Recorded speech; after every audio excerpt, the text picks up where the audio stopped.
Again, guys, this time we're in Halfway Tree. Halfway Tree. What you know about Halfway Tree?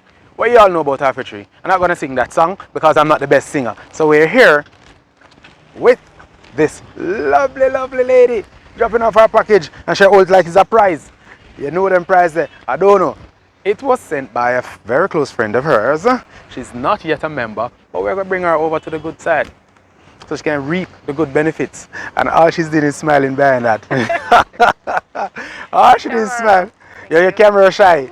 Alright, so tell me something quick then. What do you want to say about us? You like the service?